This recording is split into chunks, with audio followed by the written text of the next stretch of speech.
vicino a casa portarono questo grifone ferito e ricordo tre cose. Lui che sembrava immenso, ad ali aperte, che soffiava, un po' minaccioso, un po' spaventato.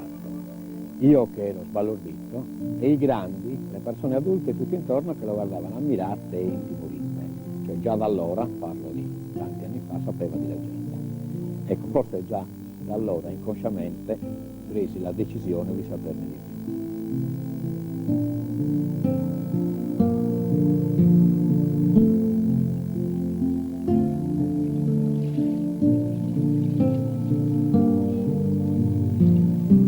Il viaggio di Domenico Ruiu alla ricerca degli ultimi grifoni della Sardegna inizia dal centro di Bosa, uno dei più antichi della costa occidentale dell'isola, dove i pescatori ormeggiano le loro barche sulle rive del Temo.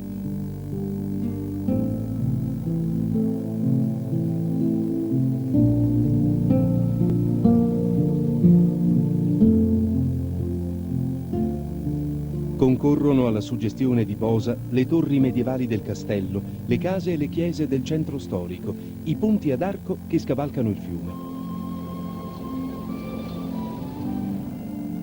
A pochi chilometri di distanza, però, la natura regna ancora sovrana.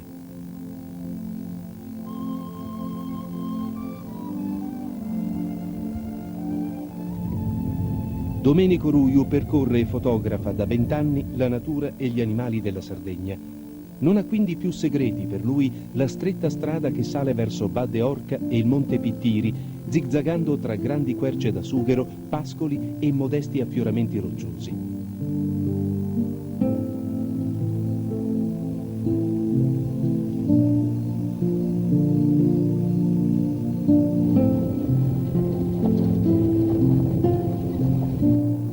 Alla fotografia solo per fotografare gli animali, nel senso che non ritengo di essere un fotografo a tutto campo, ma proprio uno specialista delle riprese animali. L'unico suggerimento che posso dare a chi vuole intraprendere questa attività è di fare come faccio io, il primo un binocolo. Sicuramente col binocolo hai la possibilità di conoscere l'ambiente, conoscere le abitudini dell'animale, e solo in un secondo tempo, quando sai quando e dove, iniziare a pensare alle riprese fotografiche.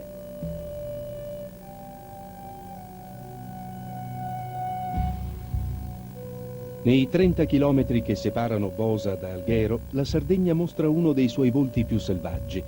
Dalla costa, completamente priva di insediamenti umani, ripidi pendii di macchia e pascoli salgono verso l'interno. Le pareti verticali di trachite lavorate dall'erosione offrono posatoi e nidi sicuri ai grifoni.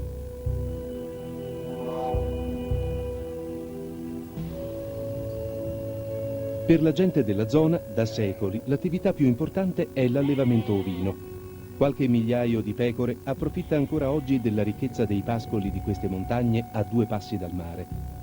Gli animali che muoiono per cause naturali costituiscono a loro volta un'importante fonte di cibo per gli avvoltoi.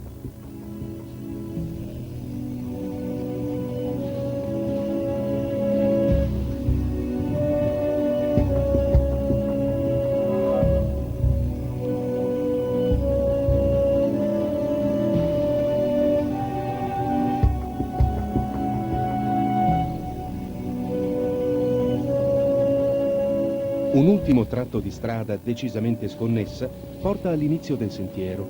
Per avvicinarsi ai grifoni, da qui è necessario camminare.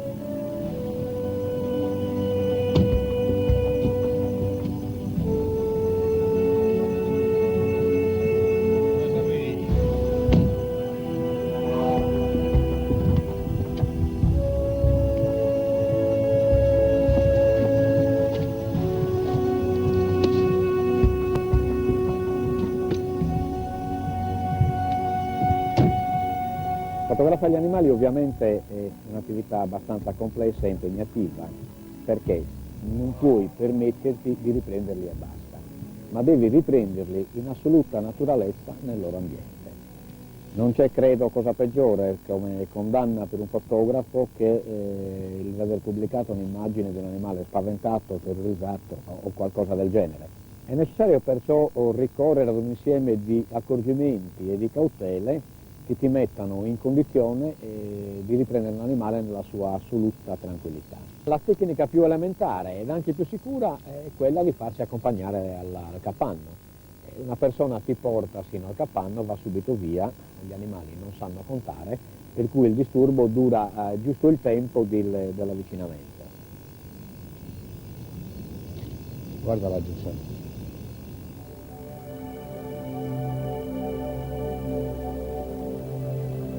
Quando Domenico e Saverio Biddau, il naturalista di Bosa che si occupa della sorveglianza dei nidi, raggiungono l'orlo delle rocce, i grifoni si sono già levati in volo. Abilissimi nel veleggiare, sorvolano la campagna e la costa. La paura degli uomini, però, li tiene lontani dalla falesia.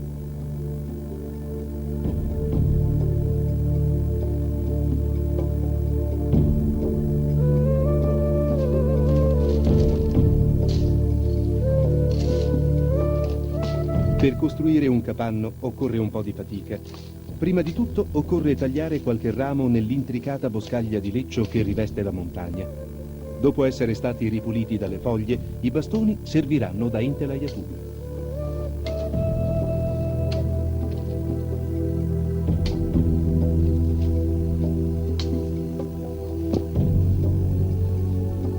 Anche la posizione del capanno deve essere scelta con cura.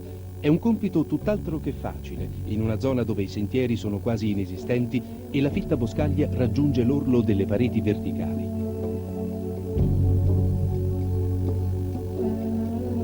Per completare l'opera si utilizzano dei teli mimetici, dello spago, delle reti, alle quali fissare le foglie e i rami necessari per mascherare il capanno.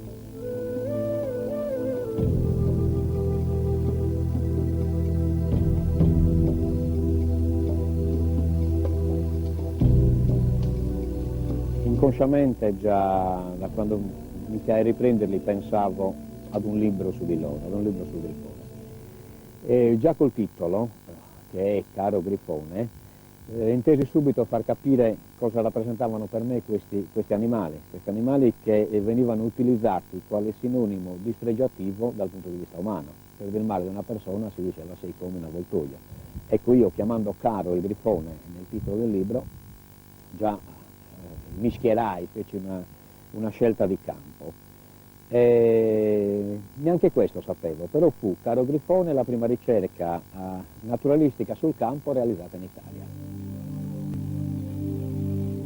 Quando il capanno è finito, Domenico Ruiu può montare il teleobiettivo e appostarsi all'interno.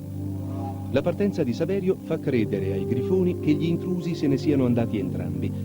Finalmente quindi gli avvoltoi si avvicinano alle rocce dove è appostato il fotografo.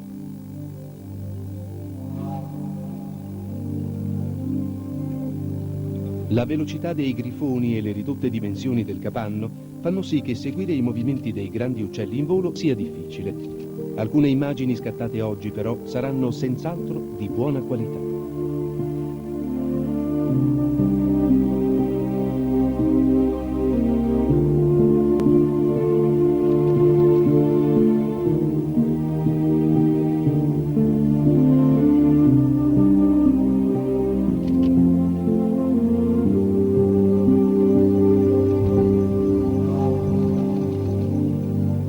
Un'immagine emozionante è offerta dagli avvoltoi che si spingono in volo fin sull'abitato di Bosa.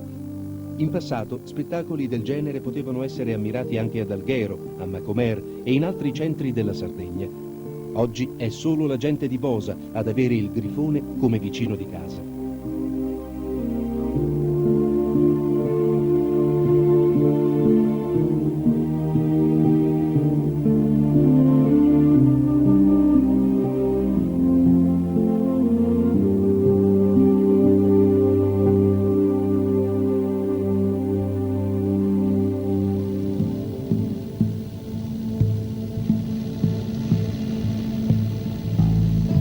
Le buone fotografie sono sicuramente un mezzo privilegiato per arrivare a far conoscere alla gente le caratteristiche di un ambiente e di un animale e di conseguenza favorire quel processo di acculturamento ambientale che è l'unica possibilità che noi abbiamo per parlare di una conservazione seria.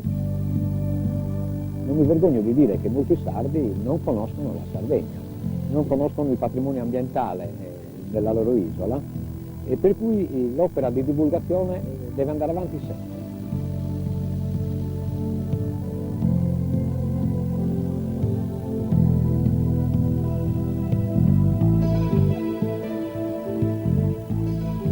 150 chilometri di viaggio da Bosa portano Domenico Ruiu in un'altra delle zone più selvagge della Sardegna.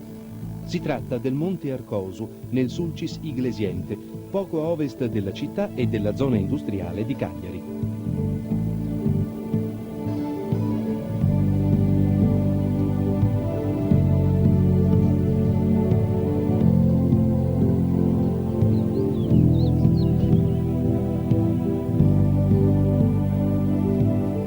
Protetto dal 1984 dalla più estesa oasi del WWF Italia, il massiccio ha svolto un ruolo decisivo per la salvezza del cervo sardo, uno schivo ed elegante ungulato che la caccia accanita ha spinto negli anni 70 fin sull'orlo dell'estinzione.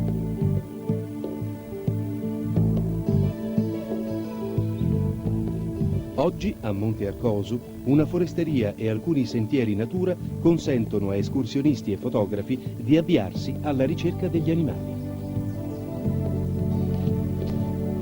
Ho iniziato a interessarmi dei cervi all'inizio degli anni '80. Il cervo sardo allora era decisamente molto più raro di oggi, tant'è che in quei periodi, più che di foto, si viveva di emozioni. Si veniva qui, nella zona del cervo sardo, oppure nel versante di Castiadas, si stava anche una settimana in foresta, dormendo col cappello dove capitava. Quando ti andava bene avevi 4 o 5 incontri col cervo. Per cui più che foto, che erano davvero poche, vivevi di emozioni. A Domenico bastano pochi gesti per essere pronto a scattare. Anche qui l'uso del binocolo è fondamentale per individuare gli animali.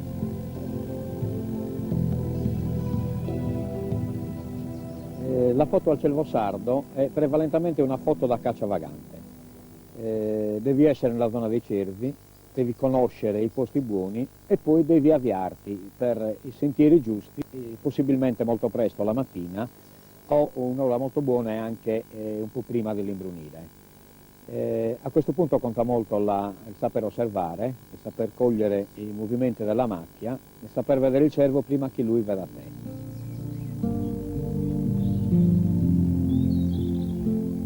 Alla fine del sentiero, una piattaforma naturale e un ginepro consentono al fotografo di appostarsi. I cervi, dopo un po', compaiono davanti all'obiettivo.